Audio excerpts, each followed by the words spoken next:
how do I make sure that my wife feels validated during disagreements, but especially when I'm pretty sure I'm right?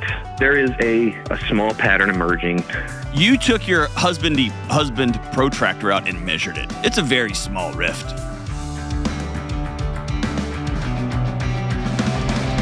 What up, what up? This is John with the Dr. John Delony Show. Man, I'm so glad that you're with us. Whether you're vacuuming the house, you're driving around the neighborhood, you're at work, you are trying to go to sleep, and you somehow stumbled on this wacky gang on YouTube. However you found us, I'm so glad you're here. However you're listening to us, I'm glad that you're making us part of your day. And on this show, if you're new to the show, this show is about real people going through real stuff. It's about mental and emotional health and diagnostics and parenting and marriage and disagreements and trying to figure out what to do next to save your marriage, to leave your relationship, to be a better parent, be a better friend, to deal with anxiety and ADHD and OCD and whatever else you got going on. If you want to be on this show, give me a buzz at 1-844-693-3291. It's 1-844-693-3291 or go to johndelony.com/ask. And don't forget that Building a Non-Anxious Life is out into the wild, and hopefully by the time this has come out, it's a #1 bestseller. I think we're on the path, but go pick it up. Building a Non-Anxious Life. And don't forget, it makes a huge difference. Huge difference. If you like or subscribe to the show, if you're watching this on YouTube, just click the subscribe button. I know that's not cool anymore because algorithms have gotten so good, it just kicks the show up in front of everybody. But hit the subscribe button. It makes a big difference on how many people get to see us and be a part of what we're doing. So let's run out to the Utes, Salt Lake City, the SLC, and talk to Eric. Good morning, Eric. What's up, man? Hey, John. Thanks for having me on the show. Of course, dude. Thanks for calling. What's happening? So I am been married for a few years now. I had a question regarding disagreements with my spouse. How do I make sure that my wife feels validated during disagreements, or but especially when I'm pretty sure I'm right? Oh, awesome. It's important to me that she feels like she's been heard and listened to. And I try really hard to, and I feel like I'm a pretty good listener, and I'm able to articulate her position, and I try and I don't talk down to her, at least I don't think I do, but she seems to leave a lot of these disagreements in a position where she feels like she hasn't been heard, or she feels, sometimes she even feels kind of dumb, and that's not what I want for her. Yes. So I'm trying to figure out where am I going wrong? You are bringing a grenade launcher to a game of Uno, and because you said, I really like, I want her to be heard. I want her to feel heard. And then I was going to interrupt you and say, but not as bad as I want to make sure that she knows that here's the right facts of what we're discussing. And so that becomes a hard thing to deal with. So you're calling for a reason. Give me the context for what happened, for whatever happened most recently. Yeah, I mean, this has happened more than once, of course, but it's, no, I put on the spot. There is a small pattern emerging to where. Hold on, dude. There's no way. If she was on the phone right now, she would be like, "I can't breathe," and you're like, "There's a small glitch in the matrix." I love it, dude. Because you know why? You took your husband protractor out and measured it. It's a very small rift. I've measured it. It's a small fracture in our marriage, and she's like, "It's so wide." Anyway, okay, what's the small rift emerging? No, this is so great. I was thinking really hard before the call, trying to think, what is it we actually argue about? And as I'm thinking back, most of the disagreements and arguments we have tend to be, at least from my perspective, when she's feeling very strongly about something, or she's feeling, she can lash out sometimes towards me when she's feeling emotional about something. Give me an example. And so, well, just to make it that much more complicated, we have a 4-month-old baby. Okay, and, so nothing counts right now because your house is sideways. No, nothing counts. but give me a thing she's very passionate about. She's tired a lot, and so she is when she is feeling extra tired, she tends to, she'll raise her voice, or she'll. About what? About what? Give me an example of a thing. Well, for example, a few nights ago, I got up in the middle of the night to go use the restroom and then let the dog out. And in the middle of the night, came back and she kind of let loose on me, saying, "Why are you making so much noise? You're keeping me awake. Yeah, it's really, I can't.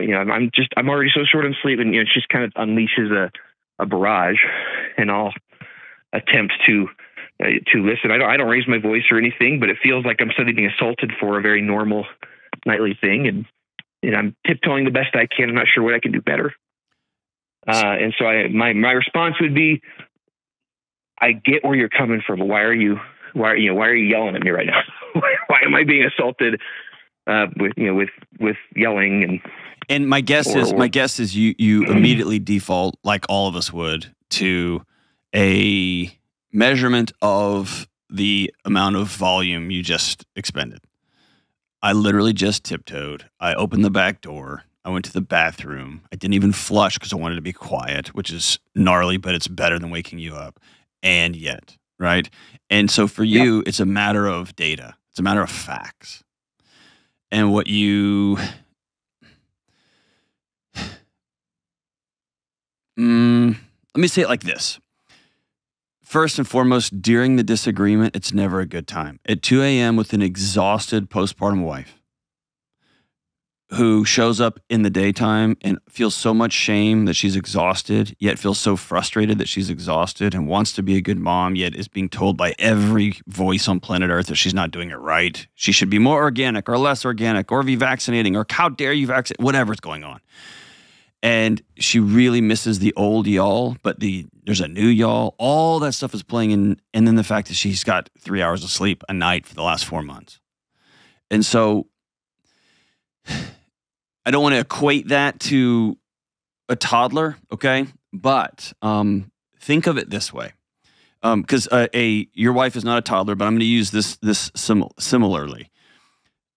Okay. If my toddler was to walk in, let's say my daughter was 4, and she came in and said, "Daddy, I'm really sick. I'm really sick. I don't feel good." And then she barfed all over me. I could get frustrated that my daughter threw up on me. But if I step back for 0.1 second, I'll realize that my little girl went to the one place that she knew to be safe when she didn't feel good. And that was me. And she barfed all over me, which is disgusting. I can argue with her in that moment about the right place to go barf. And next time you need to be, that's what she's coming for me is, "Dad, can you help me? Do you love me?" And so in the middle of the night with an exhausted postpartum wife, when she rolls over half out of her mind and says, "Why are you making so much noise? Why are you, whatever?" The correct answer in the middle of the night is, "I'm so sorry, baby." And then next week, when y'all are having breakfast together and the sun is out, then it's, "Hey, I really don't want to wake you up in the middle of the night. Are there some nights it would be best if I slept in the guest room? Because I want you, when you have those precious hours of sleep, let's get those hours of sleep in." And the challenge that is this your first kid? Oh, yeah. Okay. A challenge a lot of new, especially fathers feel, husbands and fathers, is their whole life gets taken from them and they take it very personally. I did. I remember weeping that my 4-month-old, 5-month-old, 6-month-old son couldn't care less that I existed. And his mom, the love of my life, my wife, I lost her romantically. I lost her in person. I'm trying to have a conversation and she's half asleep. She's having to get up every 2 hours to feed this creature that keeps eating and eating. And she's changing 5,000 diapers a day. Like, I felt like I lost everything. And it wasn't until things slowly came back. But I took my son's response to me personally. I took my wife's response to me personally. And going back to my daughter throwing up on me, that's not a personal attack. If she was 19 and got drunk and they came into my room and stuck her finger down her throat and barfed in my face, then now we got another problem, right? But it's a whole different situation. And so I think there's a time to express, hey, how do we solve this problem? It's almost never, even if she wasn't pregnant and y'all had 2 like teenage kids, it's never in the fight. It's always after the fight. Because here's the deal. when somebody's feeling something during a disagreement, they may be feeling something while you know something different. What does that mean? Yes, you should have changed the oil. That's a fact. And she's feeling, yes, I'm stupid. That's a fact. And you might say, I told you to change the oil. That's a fact. And she might be feeling, you are an ass. That's a fact, right? And what y'all are doing is y'all are both, all the things y'all are thinking and feeling are facts, but you're not talking to each other. You're talking past each other because your bodies are trying to survive. You survive with facts. She survives with feelings, and that's okay. It's just not the moment to say, okay, how can we create a world where you're going to change the oil in the car? See what I'm saying? Yes. So the feelings are often disconnected from reality, from facts, from data, and that's okay. Feelings' job is not to tell the truth or to keep you safe. So when your wife rolls over half asleep, half out of her mind because she's trying to take care of this baby, and she's like, I think 9 + 9 is 48. You can go, good night, baby, I love you. We'll talk in the morning. Right? Sure. Tell me, like, as a new dad, how are you feeling that lost in space, kind of taking it personal, kind of, this all kind of is awesome, but all kind of sucks? For the first few weeks, yes, but and thanks to your show, I've heard you talk to other dads, and it's actually helped dramatically. I'm in a much better spot now. Oh, good for you, man. It took me a long time to get out of that, man. I was a disaster. What about me?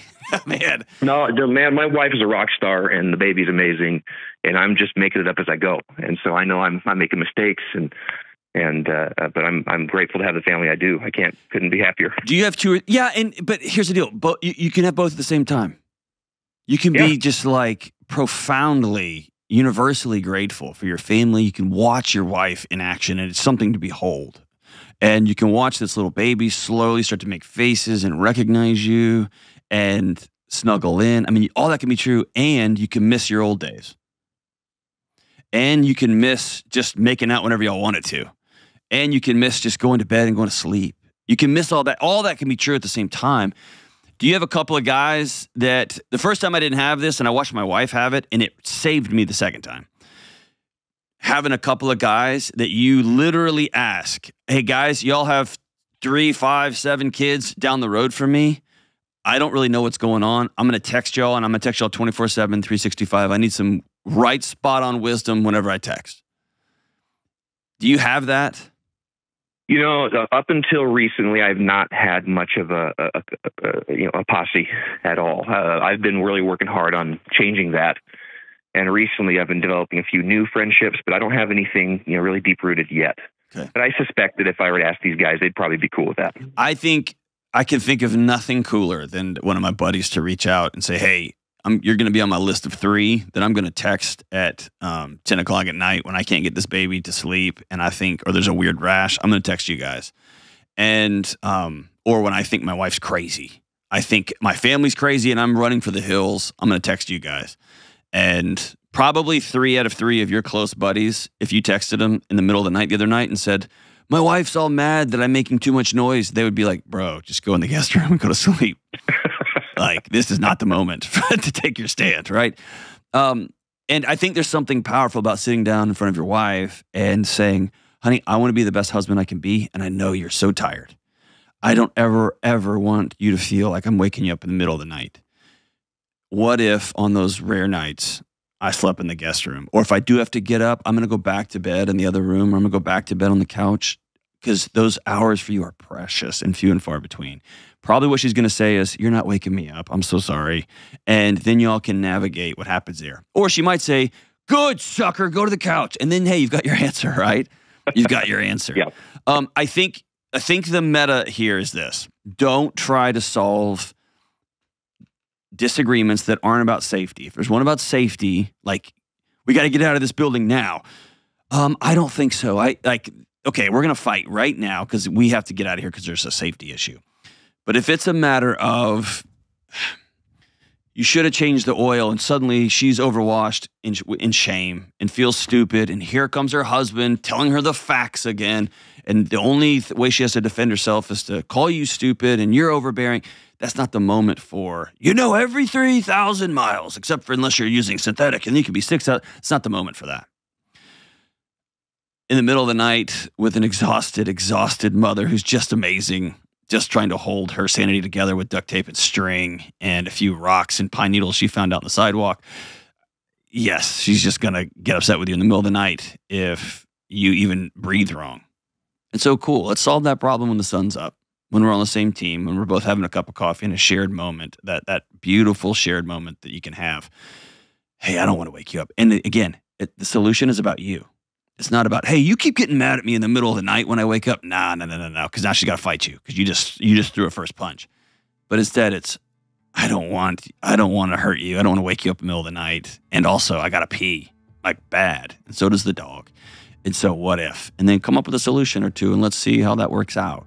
The cool thing is it sounds like she's amazing. The cooler thing is it sounds like you're a dad that wants to really be plugged in and do this thing right. And you want to come up with a new language. Let's do facts when the world is calm. And let's do feelings during the disagreement. And always be the first person unplugged when feelings get too hot. Because nobody's learning. Nobody's solving anything. It's just war. And at 2:30 in the morning with an exhausted mom or an exhausted husband, that's never a good time. You're awesome, Eric. Hey, I'm going to send you a copy of Building an Unanxious Life for you and your new family. Congratulations on having this new beautiful baby. I wish you guys all the best. Holler if I can ever walk alongside you. We'll be right back. Hey, good folks. Delony here with some great news. You get to choose. Whatever you do, good or bad, moving forward, the choice is yours. And when you're intentional about making good choices, over time, those become healthy habits. They almost become automatic, like choosing to slow down and make time for a daily practice of prayer and meditation. One thing that has helped me with my daily practice is Hallow. Hallow is the #1 prayer app in the world, and they're giving you 3 free months to get started. That's 3 months for free to prioritize your mental and spiritual health and be intentional about finding peace through calming music, through guided prayers, meditation, and more. And by the way, Hallow isn't just Catholic. You can tailor the content towards your faith tradition. Or if you don't have a faith tradition, it's a great place to start. From scripture readings to prayers to journaling, Hallow makes it easy to practice mindfulness, build a deeper, more meaningful spiritual life, and choose peace. Remember, Hallow is giving you 90 days free. Imagine the peaceful habits you can establish in 90 days. Go to hallow.com/Delony today to start your free trial. Just follow the simple prompts at hallow.com/Delony for 90 days free. All right, let's go out to Portland, Oregon, and talk to the great Maggie. What's up, Maggie? Hey, John. How are you? Partying. Dude, it's not even awake time yet in Portland. Good morning to you. It's like 7:45. What's up? Yeah. So, wanted to first say thank you for having me on the show. I watch your content like crazy, especially during this time in my life, and it's been really comforting. So, if anyone's ever said you're like pretty much like dad for all of us and helping us through all this stuff, anyways. Well, I appreciate that. I think most people watch and go, dude, that guy's life is a train wreck. I'm not near that bad. Not near that bad. We're doing great, honey. Yeah. Well, thank you for being in our gang. So what's up? How can I help? Yeah. So my question is how do I establish boundaries during a trial separation? Keep in mind, my partner and I were together for about 15 months. We were engaged 6 months into the relationship, so we weren't married. We were due to be married August 28th of this year, and we decided to separate August 16th. Oh, yikes. What happened? Yeah. Do you have a kid? No kids. Okay. We definitely did the no of naming our kids before we had them. And so that's okay. Hey, you went all in. What happened? Yeah, so there's a multitude of things. Few of which I've owned, because it took some time and some therapy outside of this to figure out. For me, there's some insecurities of emotional infidelity. There's jealousy on my end where his attention was going. He would use social media and applications heavily. On his end, there was a lack of regulation of anger. It would be chalked up to, this is how I express my feelings. He'd yell at me, call me names, and then we constantly did this thing of making up, breaking up. We both were guilty of it. Name calling on his end, anxiety on both of our end after all the responses and trauma have, are pretty much accumulated. So why do you, wait, it sounds like you're married to a really, really immature. You're not married. You were dating a really immature guy. You're dating a child in a man's body. Yeah. Why a trial separation?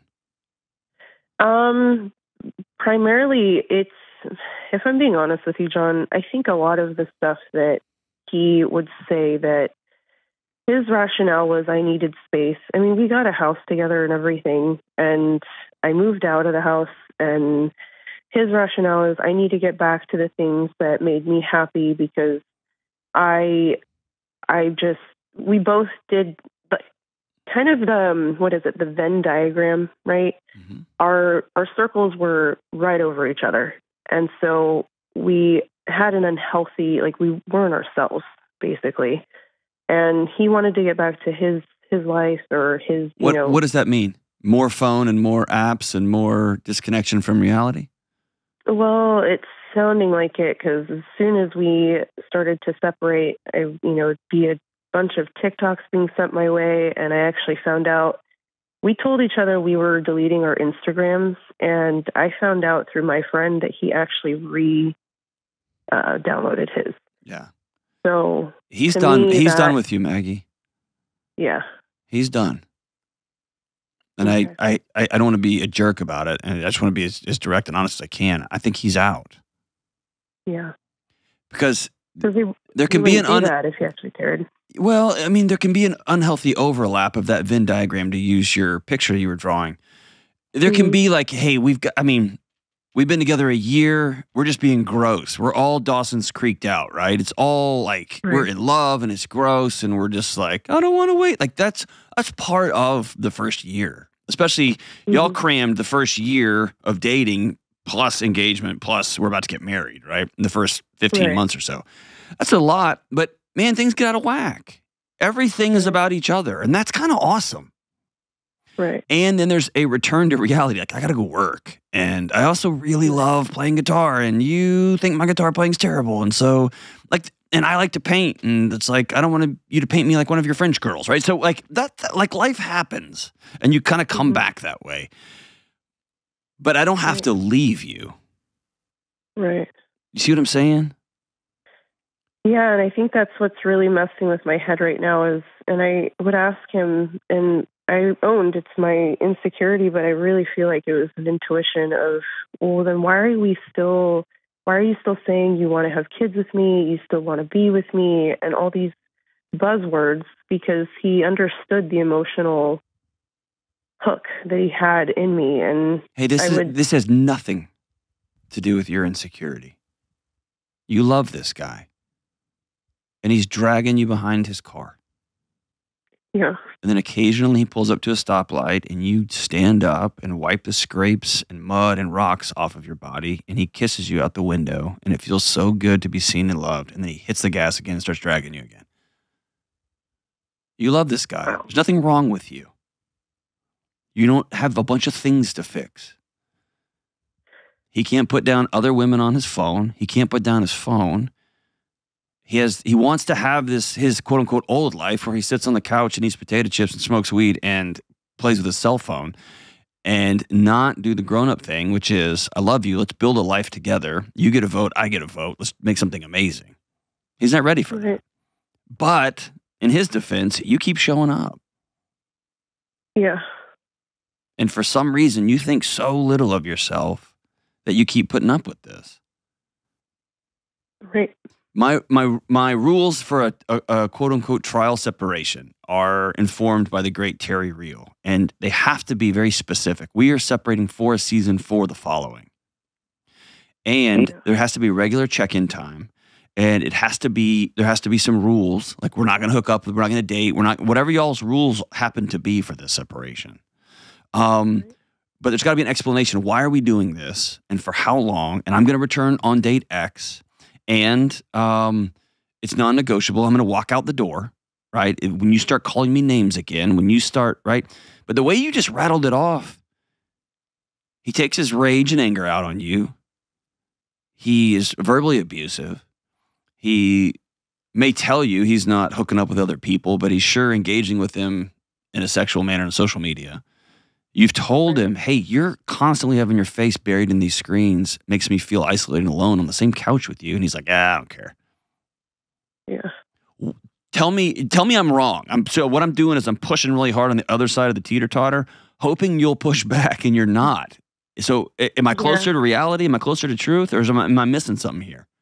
Yeah, I mean, you're pretty close with the whole social media thing, because, I mean, I found out a lot of stuff, and I'll own that, and I owned that in couples therapy when we took it.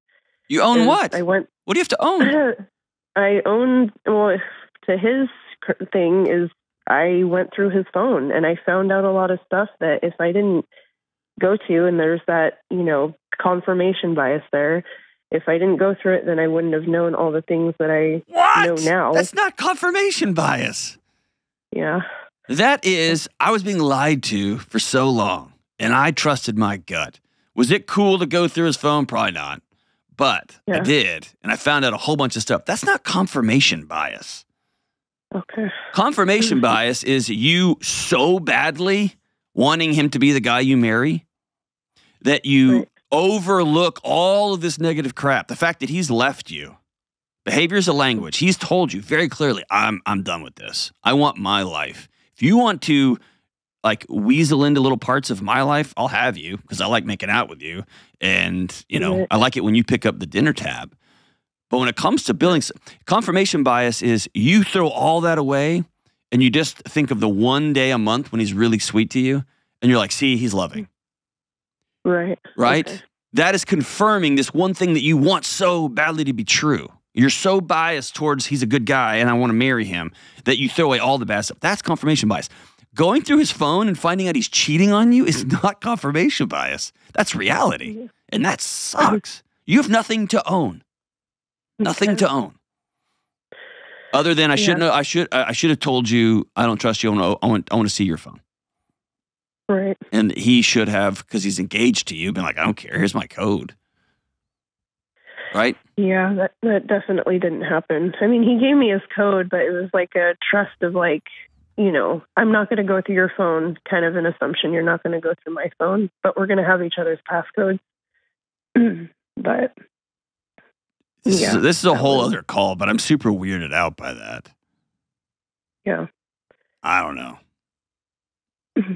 So now it's like it just seems like I was being strung along, and you are right now. Did y'all both put your name on the mortgage? So I did. He did a buyout, and I'm completely out of that whole situation. And right now, I made it clear to him. I'm like, I feel like this is kind of being strung along, and he, would give me timelines, right? Like at the first of the year, I'd be willing to do. Hold on. Okay, we're done with him. Here's what we're gonna do. You create the boundaries. Right. So today, I want you to text him, not call. Text him and say, from this point forward, I am creating the boundaries in this relationship, or what's left of it. We will talk again in 30 days, and we'll talk in person only. Right. And I'm going to block him, and you're off social media. And you know what's going to be for the next 30 days? Eerily quiet, devastatingly quiet, heartbreaking, silence. Because you made plans with this dude. Yeah. And he's a child, and he treated you like crap. And I wouldn't say that if he had just broken up with you and just said, hey, this is all moving so fast. I am reconsidering. You're not the person that I want to spend the rest of my life with. That's devastating and hard, but at least he looked at you in the eye like a grown man and told you the truth. Right. But he's not. He's a coward, and he's hiding behind a cell phone. Right. And I'm sorry that you're enduring that. And I'm sorry that this whole thing is so lit up with gaslights that you have somehow figured out a way to make this your fault. Yeah. You're not being insecure. You're being a woman who loves a man who told her, I want to spend the rest of my life with you. I want to make babies with you. Here's their names. Let's buy a home together. And then he was like, I want my old life back. Never mind. That's not insecurity. That's heartbreak. Yeah. And you knew something was wrong and off because you're a woman who trusts her intuition. And so, yes, you violated his trust. You went through his phone, which if you're engaged, why wouldn't you share each other's phones? What are y'all hiding from each other? If you're going to spend the rest of your life together and make humans together, you can't see my text messages. What kind of weird things are going on? That's a whole other call. But you didn't have confirmation much. You don't have some psychological misnomer. You don't have some psychological issue. You found out he's cheating on you, and that's devastating, and it sucks, and it hurts. Here's the path forward. I want you to call 2 girlfriends today. And I want you to say, we're going out tonight. And I want you to say out loud all the things you just told me in person with them sitting there. And I want you to ask them, I'm thinking about this thing being completely over because I'm taking back control of my life. I'm taking back agency because I'm freaking Maggie from Portland and I'm worth that. And I'm not going to pick up little breadcrumbs of love and little breadcrumbs of physical affection and try to create a loaf of bread out of that. I'm worth way more than that. There's a guy out there that would love to cook something nice for me. And is going to respect me and completely show up. And maybe he was into his phone and maybe he was into his video games or whatever stuff. But now we're together. He's going to be into me. Sorry you're going through it. I hate that for you. I hate that for you. But don't ever forget this phrase. I'm worth more than this because you are, Maggie. We'll be right back. Hey, what's up, good folks? Delony here. Listen, researchers tell us that the average person spends about 1/3 of their life sleeping. That's about 250,000 hours. And we know this for certain. Restoring your mind and body with sleep is crucial to your physical, emotional, and relational health. So if you're going to be sleeping for 1/3 of your life, and sleep is critical for every good thing you've got going on, why not try to get the best sleep possible? And great sleep starts with an amazing mattress like Dream Cloud. Dream Cloud mattresses are soft, cool, and supportive, so you can sleep comfortably all night. I know because some of my family sleeps on Dream Cloud. And here's another bit of research for you. 4 out of 5 people say they fall asleep faster on their Dream Cloud than they did on their old mattress. And right now, John Delony Show listeners can get an awesome deal. 40% off all mattresses plus an extra savings of $50. Go to dreamcloudsleep.com and enter promo code John Delony. That's dreamcloudsleep.com with promo code John Delony. All right, we're back. Let's roll out to Columbus, Ohio, and talk to the great Sarah with an H. What's up, Sarah? Hi, Dr. John. How are you? We're partying. What are you up to? Oh, sitting in a closet hiding from my children. I may have done that too recently. Oh, it's so like quiet and dark in there. It's nice. It's nice. It's so nice. All right, so what's up besides the fact that you're hiding from your children in a closet? So my question is, how can I learn to be more vulnerable with my husband after months of emotional abuse? Whew, not very easily. No, it's not very easy. I can give you a little bit of background. Tell me about the emotional abuse. So my husband and I, we've been fighting on and off really nonstop since February. About what? Anything and everything. It seems like anything can become an issue. Just to give you like an example, there was a work get together for him where originally he thought it was going to be like a spouse get together, and then it wasn't. And I told him, still go, like you should go to your work thing. And then he was convinced, oh, you must be angry because now you can't go. And I was like, well, I'm disappointed. It would have been fun, but it's fine. You go. It's fine. And long story short, it up blowing up into some huge big thing where he says that I'm lying to him, even though I'm not. And somehow it blew up to even he called his parents over. They entered the fight. This was like way long ago, back in April. He called his mommy? Yes, he did. And his daddy. Oh my good gosh. And then I was ganged up on by the three of them. It included his mom like aggressively grabbing me and his dad screaming inches from my face. Sarah. It's been bad. Hey, this isn't okay. I know. I think you know that intellectually. I don't think you've allowed yourself to know that what this really means. You can't be a part of this. Yeah. Well, we did set up boundaries with his parents. Eventually, they can never come into your house again until they show up at your front door, both on one knee, saying, "I'm so sorry. Forgive us for belittling you and abusing you and acting like children." Period. Yeah. The best apology that I've gotten from his dad was me requesting an apology and him saying, his dad was saying, "Oh, well, I don't remember it. And I said, "Well, that's not an apology." And he said, "Fine, I'm sorry," and like yelled at me again. What a coward. Like, well, what a coward. What a spineless man. Wow. Very much so. And your husband, is he defending you? Eventually he did. That's kind of one of the things that I struggle with is sometimes when, you know, his parents haven't been coming around because, like I said, that was back in April. And I have insecurities like, are you angry with me that your parents aren't coming around? Because it used to be, it was like a weekly thing, coming over all the time. And then, you know, he just kind of shuts down when we talk about his parents. And I'm like, well, I don't want you to hate me. Like, I still want you to have a relationship, but they need to treat me well. And he just is like, I just don't want to talk about it. And I'm like, that's really invalidating to me. Well, it's not invalidating. I mean, that sounds kind of like, I don't know. That sounds like 21st century blog language. Like, it's bigger than that.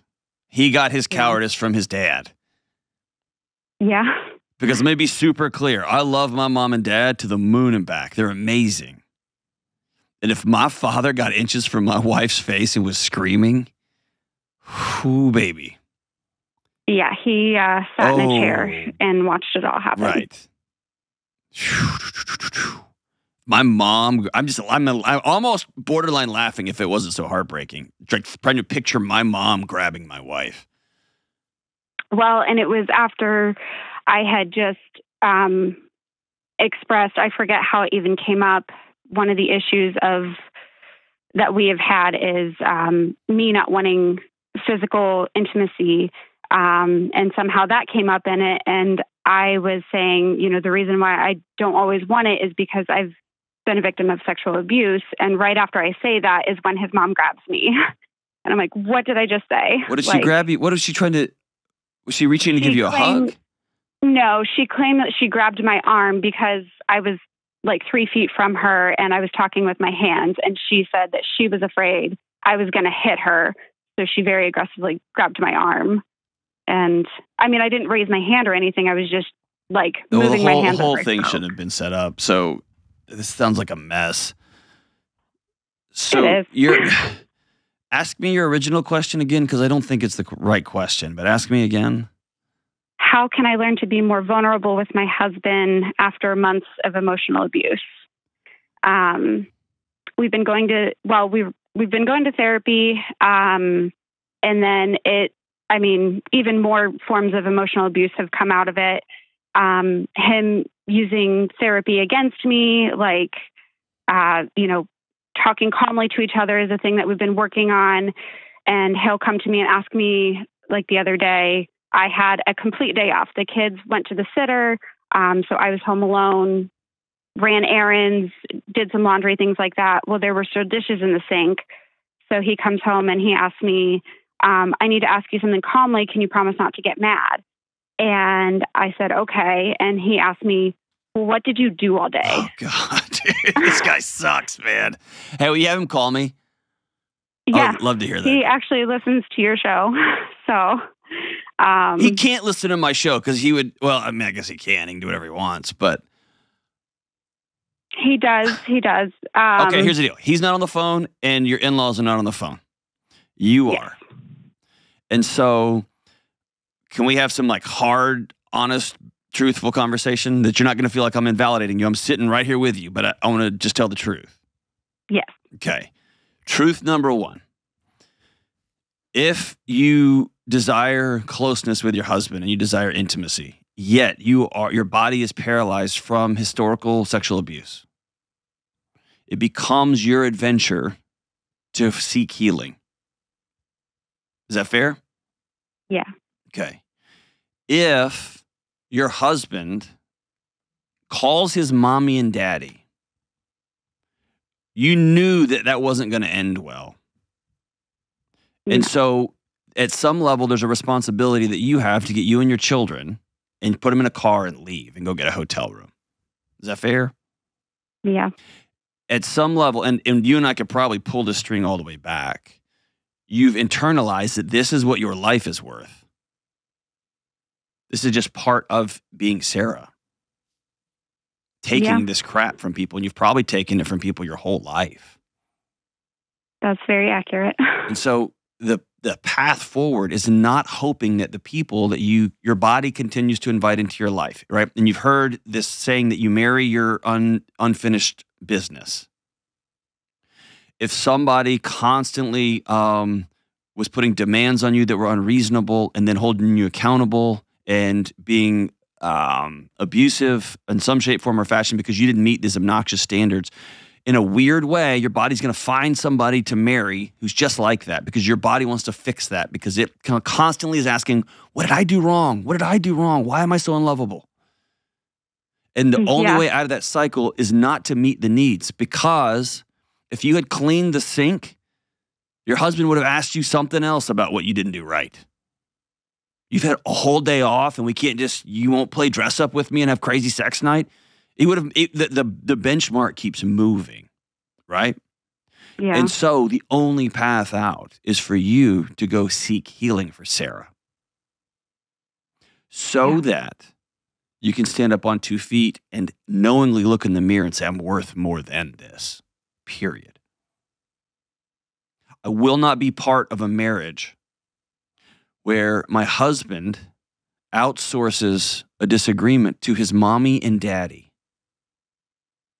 and one of his parents puts their hands on me in an act of aggression, and the other parent screams in my face. In my home. Sarah, it's your home too, right? Oh, believe me, I screamed that back. Okay, well, that doesn't help either, right? That doesn't help either. No, it didn't, but they're not welcome there. Yeah. And the fact that your husband won't talk to you is a way that he is still owning power over you. You quote unquote won because mom and dad don't get to come around anymore. So the way he's going to get power back is by, he used to get power by puffing his chest up. And when he needed backup, he called mommy and daddy. You took that away. Good for you. You put a firm boundary. Good for you. And so now he's going to grab power by grabbing the rope and swimming underwater. He's still going to drag the boat around with, I don't want to talk about it. It's too hard. Right? Yeah. Yeah. And now he used to have power by being loud and abusive and pretty ugly. And now he's got power by woe is me and guilt and sadness and oh my gosh. And that's the big thing I keep telling him. I'm like, clearly, if that was the household that he grew up in and that's where he learned things, then I keep telling him, you need to go to therapy. Yeah, but hold on. When you do that, he has to wall up on you because his mom and dad have been beating him up his whole life. Yeah. And he married his unfinished business too. Yeah. Right? And so this is uncomfortable to say out loud, but you could probably see shadows of yourself in them. Fair? Yeah. That sucks, doesn't it? It really does. It's so mean to say, but his body's trying to figure out, why did my dad scream in my face my whole childhood? Why was my mom, would she do things and then blame me for them? And then here he's got a wife standing toe-to-toe with him screaming, this is my house too. And he's like, there it is. But how do I, do I leave. give him time to... You walk away. And you tell him, I'm worth having a conversation with you that is not belittling, and it's not abusive, and it's not screaming. And so when you scream, you are asking me to leave. Yeah. When you, and it may be, let's be honest, it may be that, the great Brene Brown says, whatever you go looking for in the world, you're sure to find. It may be that he got home and was like, hey, what'd you do today? And you were so highly attuned to him asking in a way, like asking a question that you immediately went to, oh my God, right? Maybe, maybe not. Maybe he came in and was a total jerk. I think it's the latter. Okay, right?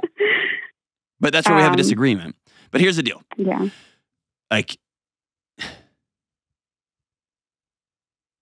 You haven't called it, but you're done. And kind of, yeah. You're done with what was. How about that? You're done with the marriage that you had. I don't know that you're done with, would you build something new if he was into? I want to. I know. And that's the big struggle is he had his very first individual therapy appointment. And he's been very kind, very loving the past week. So I really want to believe that he's going to turn a corner. It's not how it goes. You can't pick up a basketball for the first time and start shooting free throws and be like, I really want to be the best free throw shooter in the world. It's going to take years of practicing every day. Yeah. And so you had a good first week. That's awesome. That's a huge win. It's a huge win. He's having to completely change his nervous system, as are you. Yeah. Y'all are both having to learn completely new skills on how to interact with people because your interactions with the people who are supposed to love you were hell, and so were his. And so we're not I just want to go all in. We are, but we're going all in by practicing like crazy. And we're going to celebrate the good moments, and we're going to call out the rough moments, the tough ones. Yeah. And so when you first called and I said, how do you rebuild trust? It takes a long time. It's hard. It's very hard. Yeah. And I want to be the wife that he wants and needs because that's all he keeps telling me, his love language is physical affection. Mm-hmm. And I really want to be able to give it to him, but I just, especially with my history, it's so hard. It's so hard. So two things. Number one, I think history is a part of it. But I think the bigger part of it is you have to be honest about your lack of attraction to a man that sat by and watched his parents come after you. Yeah. It's easier to point back to historical trauma than it is to look at the man that you married right across from you that you've got kids together with and say, you were such a coward, you let me take it on my own. That's harder to deal with, I think, because there's trauma counseling, there's processes, there's plans for how to work through historical trauma. They suck. I've been there. I've had my own. They're awful. But, man, I'm on the other side of it, and it's amazing. Yeah. It's hard to look at that dragon, though, in the bed next to you and say, I'm not attracted to you because you're a child. You're a coward. Yeah. And he can say all day long. I've been too scared to say. I know. It's hard. But I think it's because you see how y'all are in this, and I could just call it the dance. I wish I had a better language from it. I took that from Esther Perel. There's just a dance. There's just a dance and a dance and a dance. And the dance is, I would be braver if you slept with me more. And I would be able to stand taller if you would say you're proud of me and you respected me and you just surprised me by taking your shirt off in the middle of the day. I want all these things. And you say, I may want to take my shirt off if you weren't such a coward and you were more brave. And you see how and you just end up in this merry-go-round where you can never catch each other. Yeah. And both of you have to say, hey, what we're doing is not working. And that means you have to be very clear about what you need. And that's hard because he might look at you and say, I'm not doing that. And vice versa. But I think him continuing to blame his parents, you continuing to blame the past, both of those blames have validity. They're both real. They're super real. But the main issue is he's looking at you and saying, I need something from you that you're unwilling to give me. And you're looking at him saying, I need you to be something that you're unwilling to be. And that's an ugly, hard truth. But we got to start there. Yeah. Is that fair? Yeah. If I asked you just to rattle off a list of 5 or 10 things that make it very hard to desire him, could you do that? Yeah. Yeah. Have y'all talked about that in couples therapy? Yeah, I've talked about how I want to feel safe with him. I want to feel... Yeah, but that's all like super big, lofty counseling language. I just want to feel safe with you. What does that mean? That means when you walk in the door, you put your phone in your bag and you don't take it out and you look me in the eye and you hug me. Like, you see what I'm saying? Like, there's a level of clarity because his picture of what safe means, I'll just say it in my house. What safety meant for me was that I'm gone all the time and that I make as much money as I possibly can. That's how I thought my wife wanted to feel safe. Yeah. And it wasn't until we were on the brink that she said, safety means walk in the door, put your phone away, don't get your laptop out, and just let me know that I have value to you. And I was like, oh, crap, I don't know how to do that. So I had to learn a new set of skills real quick. Yeah. But when you're in counseling and you just have that lofty language, you see what I'm saying? Like, I just want to feel desired. No, what does that mean? You see what I'm saying? Yeah. I mean, I've told him, I don't want you to yell at me. Don't yell at the kids. Don't slam doors in anger. Don't punch walls. So I want you to flip it around. I want you to take ownership. Okay. If you raise your voice, I am leaving. If you punch a wall in this home, I call the police every single time. This is not about what he's doing. This is about what you're going to do. Yeah. You see what I'm saying? Yeah. He's a grown man acting like a toddler. I don't care who you are. You don't punch holes through a wall with your wife and your kids there. You don't. Right. And if it happens that one time, you go to hell and back to make sure it never happens again. Yeah. But also, was he a guy that was shamed so bad he can't even see straight by those 2 parents of his? He was. Yeah. Very, very strict religious household. Mm-hmm. Pulled out of sex class in public schools or sex ed because they didn't want him teaching the wrong thing. Sure. And, so he's got that nuclear reactor of rage in that ball right beneath his chest, right beneath his rib cage. And it's pulsing and pulsing. And he looked at you in the eye and said, I do. And he made babies with you. That is his job. You can't make that nuclear reactor go away. No matter what you do, no matter how much sex you give him, no matter how clean your house is, you can't make that go away. His kids aren't going to be able to score enough soccer goals. His kids aren't going to be able to get enough straight A's for that nuclear reactor to go away. He has to go deal with that. And I know this because I did. He's got to go deal with it. And there's something magic about a husband who has dealt with that inner rage, said out loud in front of other people, whether a therapist, whether a couple of friends, whether a men's group, whether a minister, I don't care. But somebody who's going to give you good counsel and wisdom and listen to you. There's something about a husband coming back into their home with that nuclear reactor disassembled and off.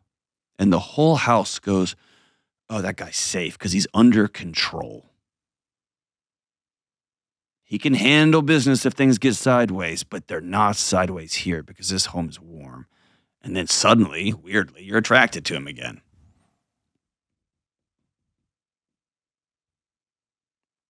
It's a vicious, vicious cycle that at the end of the day, you've got to take ownership of and say, I can't make you not hit the hole in the wall, but I will leave you because me and my kids' safety are worth more than that. I can't make you be disgusted by your parents. They're not welcome in my home because they put their hands on me and they're too cowardly to say they're sorry. I think it's time for y'all to sit down in front of a counselor together, a neutral third party, and stop using counselor-y language and be very specific and clear. I need this, and I need this, and I need this. This is not you have to and you have to. This is what I need. And he gets to do the same. And then you'll have to make a hard, challenging, grown-up decision by looking at each other and say, I'm willing to commit to trying to make that happen. I'm going to practice it over time. Are you still in? That's where y'all are. The scary, scary moment in your marriage. I do 1,000% think y'all can turn the corner. I've just seen it happen too often. I think you can. But I think you've got to be very, very real. You'll have to choose reality in a stark way right now. And you'll have proven to yourself that y'all don't have the skills to do it together. So you need to get on your own. So you need to get somebody else to mediate. Whew. Tough season. Call anytime. Anytime. And if your husband wants to call and provide the other side of the story, which there always is one, I'd love to hear it. I'd love to hear it. We'll be right back. Hey, what's up? Delony here. Listen, you and me and everybody else on the planet has felt anxious or burned out or chronically stressed at some point. In my new book, Building a Non-Anxious Life, you'll learn the 6 daily choices that you can make to get rid of your anxious feelings and be able to better respond to whatever life throws at you so you can build a more peaceful, non-anxious life. Get your copy today at johndelony.com. All right, we're back. It looks like today's show was terrible husband or struggling husband appreciation hour. Jeez Louise, guys. I feel I'm not perfect. Not by 1,000 miles, by 100,000 miles. But man, we got to do better. You know what I say that first husband was really busting it. I know that guy's working hard. He's working really hard. He was trying. He was just new parent. Middle of the night. Whoa. Yeah. Whoa. This wasn't meant for him. No. The song I picked was not meant for him. It was meant for the second two. Good on that song. It's by the great Keith Urban, our neighbor here in Nashville. The song's called Stupid Boy. Goes like this. Well, she was precious like a flower. She grew wild but innocent. A perfect prayer in a desperate hour. She was everything beautiful and different. Stupid boy, you can't fence that in. Stupid boy, it's like holding back the wind. She laid her heart and soul right in your hands, and you stole her every dream and you crushed her plans. She never even knew she had a choice, and that's what happens when the only voice she hears is telling her she can't. Stupid boy. Guys, if you don't know what to do next, call somebody. Don't punch holes through walls. Don't scream. Don't call your mommy and daddy. Reach out and say, I'm at the end of what I'm able to do. And she doesn't deserve this, and they don't deserve this, and I don't either. Reach out. Masculinity is not knowing everything and then crushing it. It's doing the next right thing. And if you need a new tool, go get a new tool. I love you guys. We'll see you soon.